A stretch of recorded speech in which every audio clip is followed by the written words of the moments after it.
Sa ngalan ng Ama at ng Anak at ng Espiritu Santo. Amen. Sumainyo ang Panginoon At sumaiyo rin. upang tayo maging marapat sa misang ito. Halina't magsisimula para sa ating mga kasalanan at pagkukulang.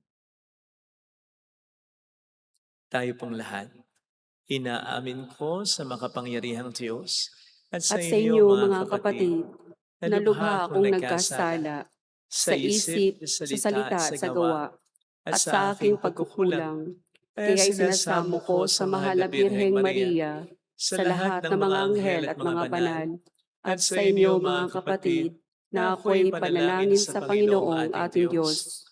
Kaawaan tayo ng mapagmahal na Diyos, patawarin sa ating mga sala, at patnubayan hanggang sa buhay na walang hanggan. Amen. Panginoon, kaawaan mo kami. Panginoon, kaawaan mo kami. Kristo, kaawaan mo kami.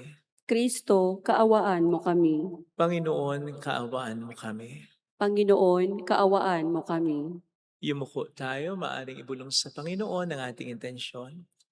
Dasal natin ng mga OFW, mga tumutulong sa ating simbahan, ang mga nagpapamisa, mga kasama natin ngayon sa misang ito.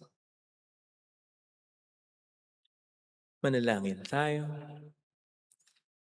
Ama naming makapangyarihan, ipagkaloob mong lagi naming maranasan ang pamumunga ng aming ginagampanan ngayong Pasko ng pagkabuhay na iyong binigay upang aming ipagdiwang sa pamamagitan ni Jesucristo kasama ng Espiritu Santo magpa sa walang hanggan. Amen.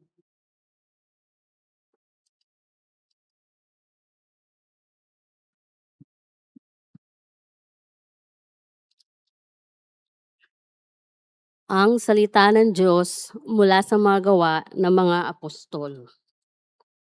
Noong mga araw na iyon, ang mga apostol ay siniyasat ng pinakapunong saserdote. Mahigpit naming ipinagbawal sa inyo ang pangangaral sa pangalan ni Jesus na iyan, wika niya. Ngunit tignan ninyo ang inyong ginawa. Laganap na sa Jerusalem ang inyong aral, at ibig pa ninyo kaming panagutin sa pagkamatay ng taong iyan. Ngunit sumagot si Pedro at ang ibang mga apostol, ang Diyos ang dapat naming sundin, hindi ang tao. Ang Diyos ng ating mga ninuno ang muling bumuhay kay Jesus na pinatay ninyo ng inyong ipabitay sa krus. Iniakyat siya ng Diyos sa kanyang kanan bilang tagapanguna at tagapagligtas upang bigyan ng pagkakataon ang mga Israelita na magsisi tumalikod sa kanilang mga kasalanan at sa gayon, sila'y patawarin. Saksi kami sa mga bagay na ito, kami at ang Espiritu Santo na ipinagkaloob ng Diyos sa mga tumatalima sa Kanya. Nagngit-ngit sa galit ang mga bumubuo ng Sanhedrin nang marinig ito, at ibig nilang ipapatay ang mga apostol. Ang salita ng Diyos. Salamat sa Diyos. Dukhang sa Diyos tumatawag ay Kanyang inililigtas. Dukhang sa Diyos tumatawag ay Kanyang inililigtas. Panginooy aking laging pupurihin. Sa pasasalamat, di ako titigil. Ang galing ng poon, hanaping masikap. Yaong nagtiwala sa kanya't nagligtas, ay maituturing na taong mapalad. Dukhang sa Diyos tumatawag ay Kanyang inililigtas. Nililipol niya yaong masasama hanggang sa mapawi sa isip ng madla. Agad dinirinig daing na matuwid.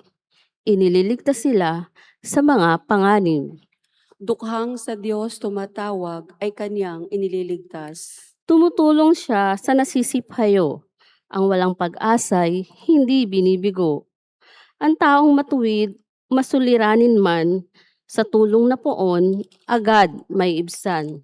Dukhang sa Diyos tumatawag ay Kanyang inililigtas.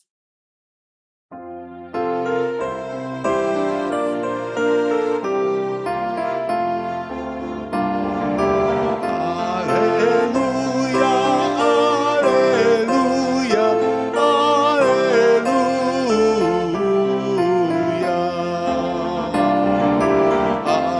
Aleluya, aleluya, aleluya.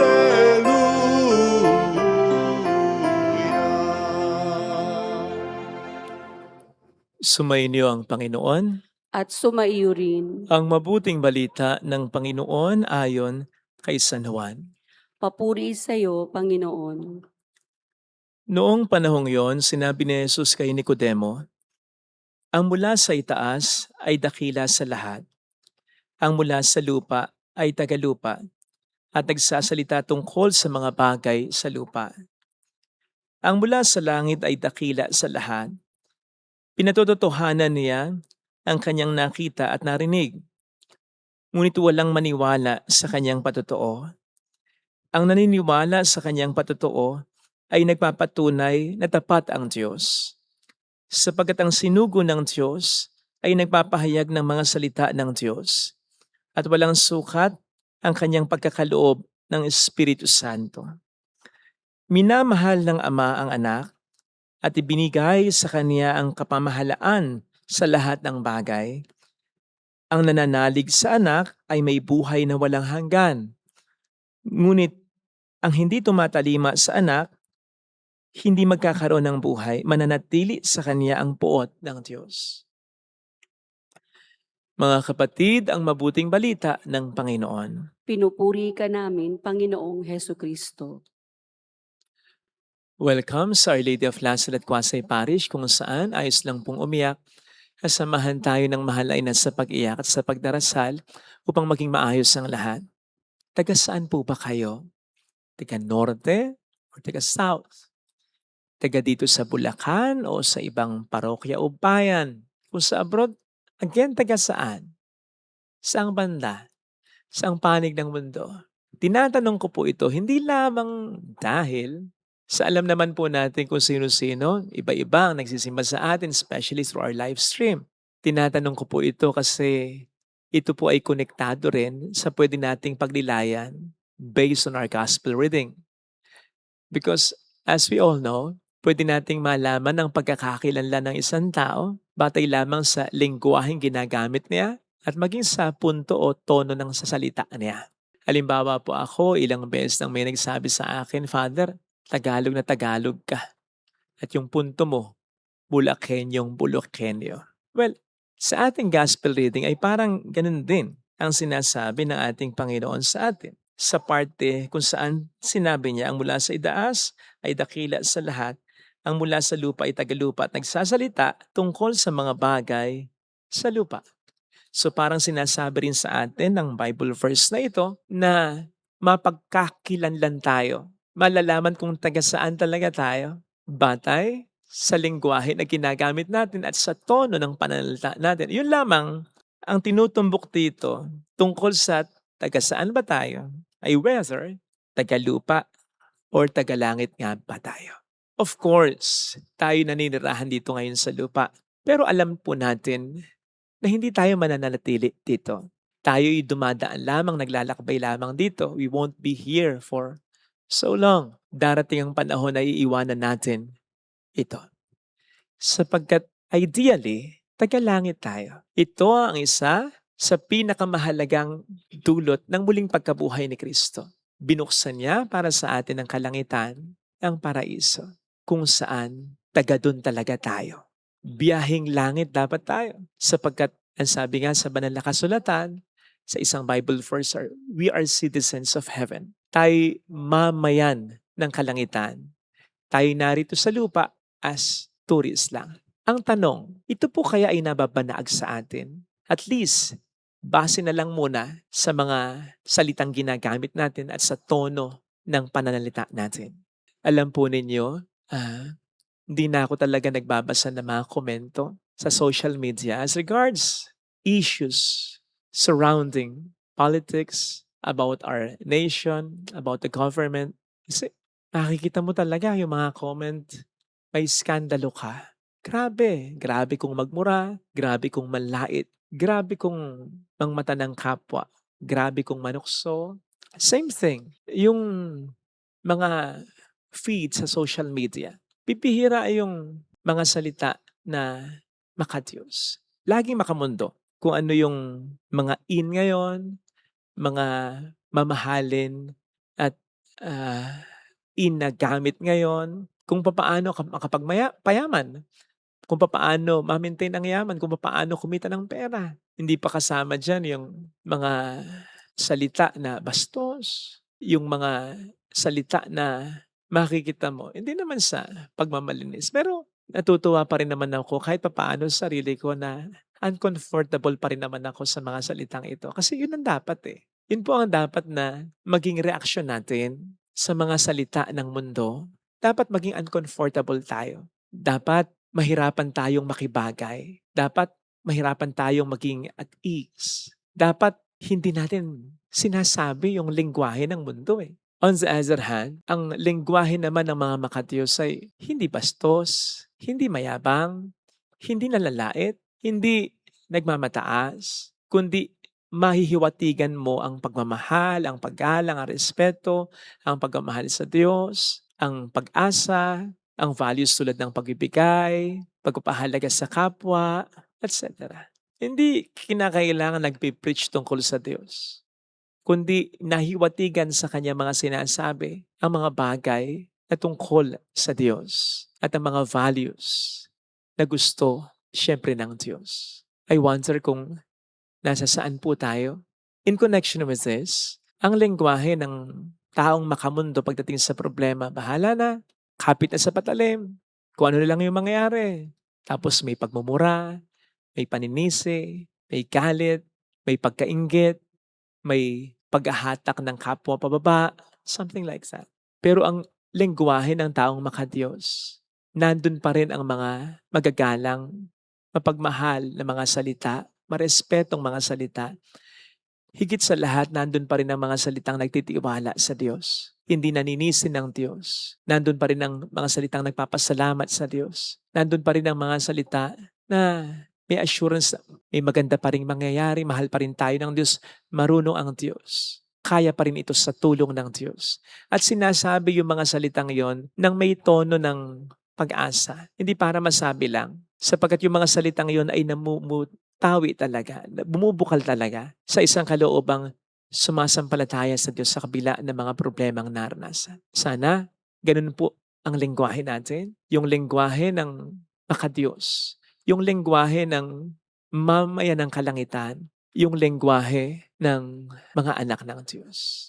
Kasi tandaan po natin na kung tayo maging at home na sa lengguwahe ng mundo at makasanayan na natin ito, tandaan po natin na hindi ito kalugod-lugod sa Diyos. At baka ito ay pagpapahiwatig natin sa Diyos na gusto na lang nating manatili dito sa lupa at ayaw na nating mapunta ng kalangitan, which is not a good idea. Sapagkat alam naman po natin, hindi naman tayo habang buhay narito sa mundo. Mawawala tayo sa mundong ito. And so, saan natin gustong mapunta? Sa langit nga ba? Patunayan natin ngayon pa lang sa mga salita at lengguwahe na ating binibitawan. Sapagkat yung mga salitang yan ay nanggagaling sa ating kalooban. Hindi basta hiwalay sa atin yan. It says a lot about what's in our mind, what's in our heart. Sapagkat sabi nga ng Panginoon, sa puso natin nagmumula ang mga bagay na masasama. Tingnan po nating mabuti yan dahil hindi po pwedeng maging tunay tayong mamaya ng kalangitan pag ganyan. Ito po sana ang hilingin nating biyaya sa ating banal na pagdiriwang. Ilagay natin ang ating kanang kamay sa tapat ng ating puso.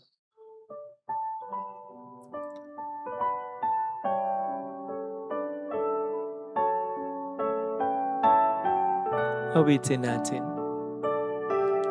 Alam kong may magagawa ang Diyos.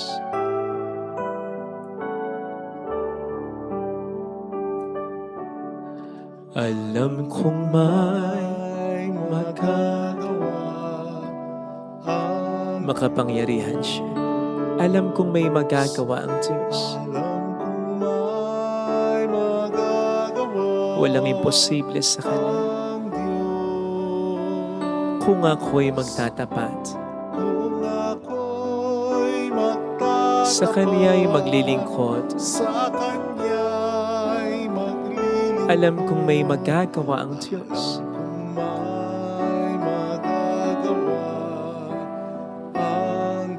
Alam kong diringin ng Diyos ang samo ko, sapagkat anak niya.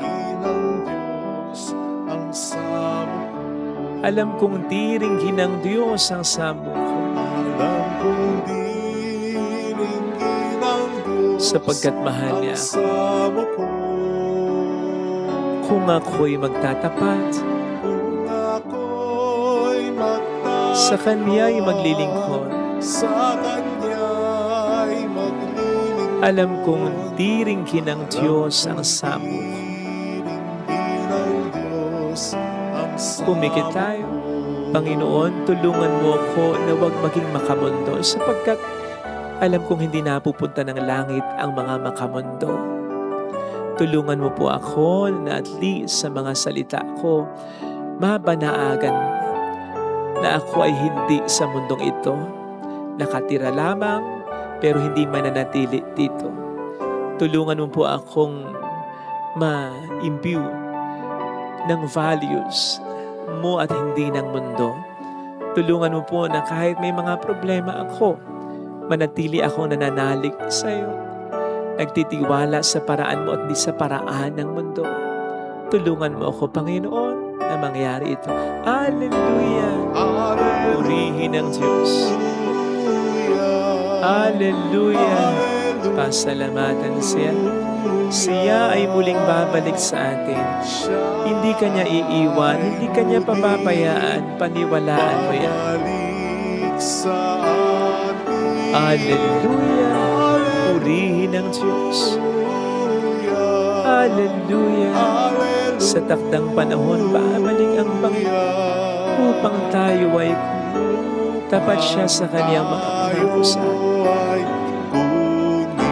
Sabihin mo sa sarili mo, mayroong magandang mangyayari sa iyo. Higit pa sa inaasahan, sapagkat mahal ka ng Diyos pakatandaan.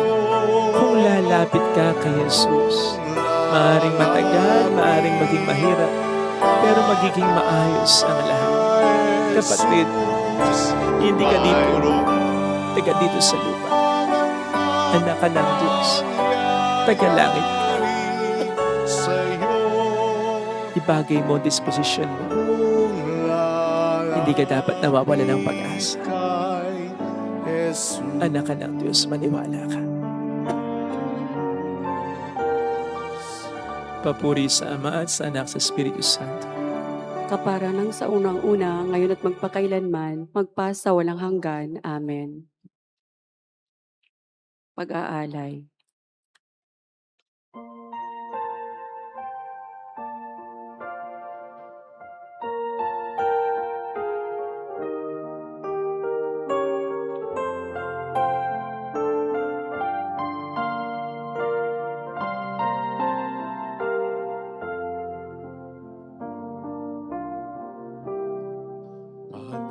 Paghahanda ng alay ay narito po. Ang alak at tinapay dala sa altar mo. Anyo'y magiging tunay, dugo mo't katawan. Aming tatanggapin ngayon, magbibigay buhay. Paghahanda ng alay, ngayon ay sisimlan. Ang alak at tinapay ay bebendisyonan.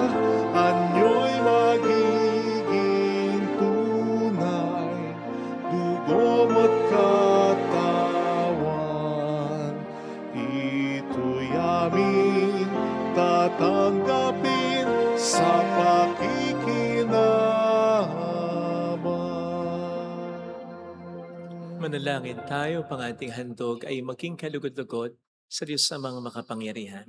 Tanggapin nawa ng Panginoon itong paghahain sa iyong mga kamay, sa kapurihan niya at karangalan, sa ating kapakinabangan at sa buong sambayanan niyong Ama banal. naming lumikha, paakyatin mo sa iyong piling sa kalangitan ang aming mga pananalangin kalakip ng haing mga alay, upang ang mga pinagpagindapat mong gawing dalisay ay maging marapat na makasalo sa piging ng iyong pagmamahal.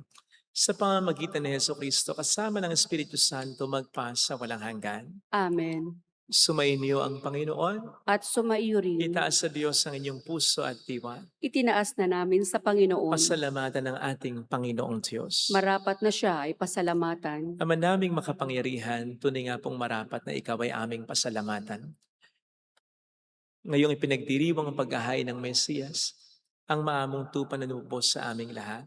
Sa paghahain ng sariling buhay at sa pagkabuhay ng anak mong mahal, nabuksan ganap ang iyong tahanan at kaming pinaghaharian mo'y naging kasambahay. Sa pagkamatay niya sa krus na lupig ang kamatayan, sa kanyang pagkabuhay naging buhay siya ng tanan. Kaya kaisa ng mga anghel na nagsiawit ng papuri sa iyo ng walang humpay sa kalangitan, kami nagbubunyi sa iyong kadakilaan. Santo, Santo, Santo, Panginoong Diyos ng mga hukbo, napupuno ang langit at lupa ng kadakilaan mo. Hosana sa kaitaasan, pinagpala ang naparirito sa ngalan ng Panginoon. Hosana sa kaitaasan. Ama naming banal, ikaw ang bukal ng tanang kabanalan, kaya't sa pamamagitan ng iyong Espiritu gawin mong banal ang mga kaloob na ito, upang para sa amin ay maging katawan at dugo ng aming Panginoong Heso Kristo. Bago niya pinagtiis ang kusang loob na maging handog, ginawa kaniya ang tinapay. Pinasalamatan kaniya, pinaghati-hati niya iyon. Iniabot sa kaniyang mga alagad at sinabi, "Tanggapin ninyong lahat ito at kanin. Ito ang aking katawan na iahandog para sa inyo."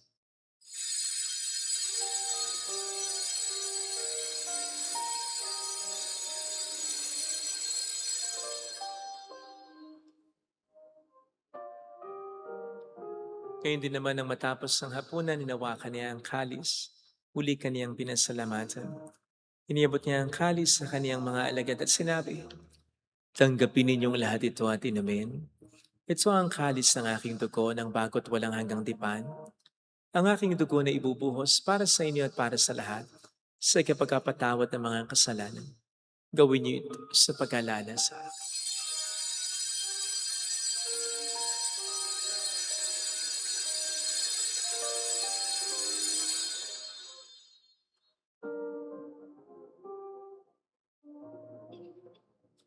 Ipagbunyi natin ang misteryo ng ating pananampalataya. Si Kristo'y namatay, si Kristo'y nabuhay, si Kristo'y babalik sa wakas ng panahon. Ama, ginagawa namin ngayon ang pag-alaala sa pagkamatay at muling pagkabuhay ng iyong anak. Kaya inialay namin sa iyong tinapay ng buhay, ng kalis ng kaligtasan.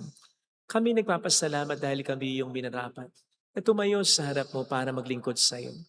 Sinasamo namin kami na magsasalo sa katawan at dugo ni Kristo ay mabuklod sa pagkakaisa sa pamamagitan ng Espiritu Santo. Namalingapin mo ang iyong simbang laganap sa buong daigdig. Puspusin mo kami sa pag-ibig. Kaisa, ni Leo na aming Papa, ni Dennis na aming obispo at ng Tanang Kaparian. Alalahanin mo mga kapatid naming nahimlay na may pag-asang sila'y muling mabubuhay, lalo ng aming mga ipagdarasan. Saglit nating ipagdasal ang ating mga kakilalang yumam. Kaawaan mo sila at patuloyin sa iyong kaliwanagan. Kaawaan mo at maging tapatin kaming lahat na makasalo sa iyong buhay na walang wakas. Kaisa ang mahal na Birhen ng Lazaret, ang ina ng Diyos, San Jose ang kabiyak ng kanyang puso, lahat ng mga banal na namuhay dito sa daigdig ng kalugod-lugod sa iyo. May pagdiwang naman namin ang pagpupuri sa ikararangal mo sa pamamagitan ng iyong anak na aming Panginoong Heso Kristo. Sa pamagitan ni Kristo, kasama niya at sa Kanya, ang lahat ng parangal papuri ay sa iyo, Diyos amang makapangyarihan, kasama ng Espiritu Santo, magpasawalang hanggan.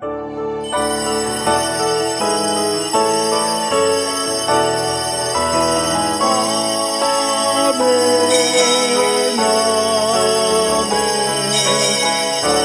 Amen.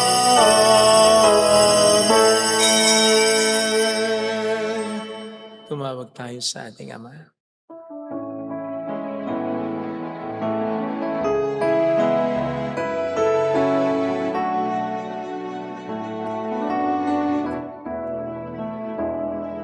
Ama namin, sumasalangit ka, sambahin ang ngalan mo, mapasamin ang kaharian mo, sundin ang loob mo dito sa lupa para nang sa langit. Bigyan mo kami ngayon ng aming kakanin sa araw-araw, at patawarin mo kami sa aming mga sala, para ng pagpapatawad namin sa nagkakasala sa amin.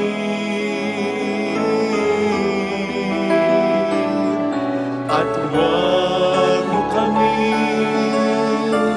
ipahintulot sa tukso, at ihadya mo kami sa lahat ng masama.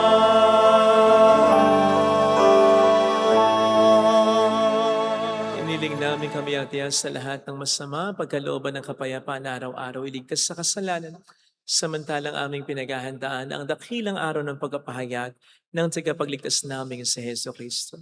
Sapagkat iyo ang kaharian, ang kapangyarihan at ang kapurihan, magpakailanman. Amen. Panginoong Heso Kristo, sinabi mo noon, sinasabi mo rin sa amin ngayon, kapayapaan ang iniiwan ko sa inyo, aking kapayapaan ang ibinibigay ko.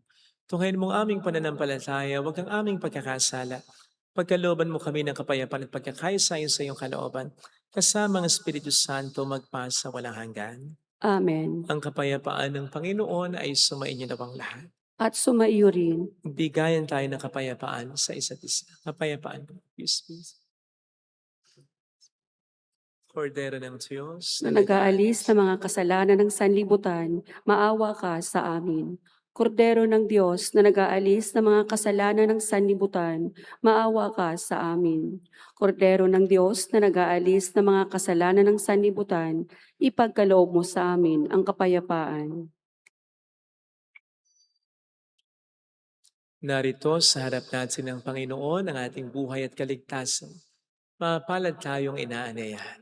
Panginoon, hindi ako karapat-dapat na magpatuloy sa iyo, ngunit sa isang salita mo lamang ay gagaling na ako.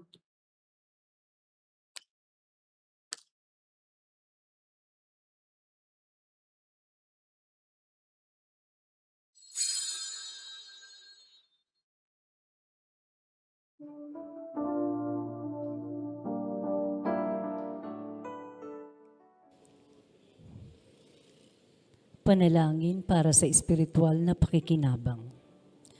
Panginoong Hesus, ako ay naniniwala na ikaw ay nasa kabanal-banalang sakramento. Iniibig kita ng higit sa lahat at ninanasa kong tanggapin ka sa aking kaluluwa. Sapagkat sa mga sandaling ito, hindi kita matatanggap sa sakramento. Tumuloy ka sa espiritu sa aking puso. Niyayakap kita na parabang naririto ka na. Inaalay ko ng buong buo ang aking sarili sa iyo. Huwag mong hayaang mawalay ako sa iyo. Amen.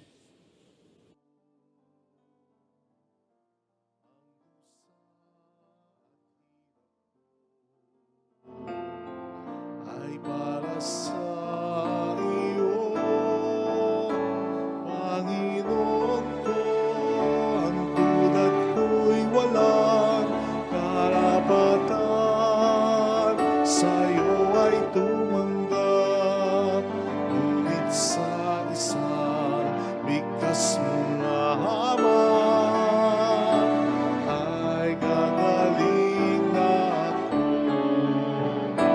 Panginoon ko, ang tulad ko'y walang karapatan, sa'yo ay tumanggap, ngunit sa isang bigkas mo lamang ay gagaling na ako. Ay gagaling na ako. Ay gagaling na ako. Manalangin tayo. Ama naming mapagmahal, kaming pinapagsalo mo sa pagkabuhay ng iyong anak, ay papakinabangin mong lagi sa kanyang lakas bilang bungang masagan ng dulot mong pagliligtas. Sa pamamagitan niya, kasama ng Espiritu Santo magpas sa walang hanggan. Amen. Holy God, Holy Mighty One, Holy Immortal One. Have mercy on us and on the whole world. Holy God, Holy Mighty One, Holy Immortal One. Have mercy on us and on the whole world. Holy God, Holy Mighty One, Holy Immortal One. Have mercy on us and on the whole world. Jesus, King of Mercy, We trust in you. alalahanin. Alalahanin o mahal na Birhen ng Lasalet, ina ng pag-asa, ikaw ang nagpaalala sa aming magbalik loob sa Ama. Ito ang nagpapatunay na ang kagandahang loob mo'y nanatiling busilak. Sa pag-aaruga mo sa amin, tungkulin mo'y tinupad. Sa paanan ni Kristo'y itinuring mo kaming mga tunay mong anak. Kaya ninais mong ni Isay huwag mapahamak. Maging sa iyong walang tigil na pananalangin, pati luhay pumatak. Huwag namang mawala ng saysay ang iyong paghihirap. Hiling nawa namin sa iyo, o aming inang liyag, na matapos ang pakikibaka namin sa mundong ito, at sa pananatili naming tapat kay Kristo, sa kapurihan mo'y makibahagi kaming ganap, upang kung nasaan ka ngayon, imaparoon din kaming lahat, at ang kaganapan ng kaluwalhatian ng Diyos Amay, tuluyang matupad, siya nawa. Mahal na Birhen ng Lasalet, tagapagkasundo ng mga makasalanan. Ipanalangin mong walang patid kaming mga dumudulog sa iyo. Marami pong salamat sa inyong pakikiisa at sa mga tulong na binibigay ninyo. Salamat po. Sumainyo ang Panginoon. At sumaiyo rin. Pagpalain kayo kasama ng ating pamilya na mapagmahal at Diyos, ng Ama at ng Anak at ng Espiritu Santo. Amen. Umayo tayo sa kapayapaan ni Kristo.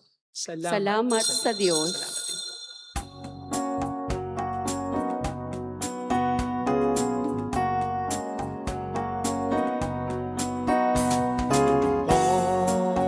On this day, O Mother of our Lord, we sing you praise for lighting up our way. Your tears did soften up the hearts of men and they still do today. May our love for you bring comfort in your pain. On this day, O Mother of our Lord, we sing you praise for lighting up our way. Your tears did soften up the hearts of men and they still do today. May our love for you bring comfort in your pain.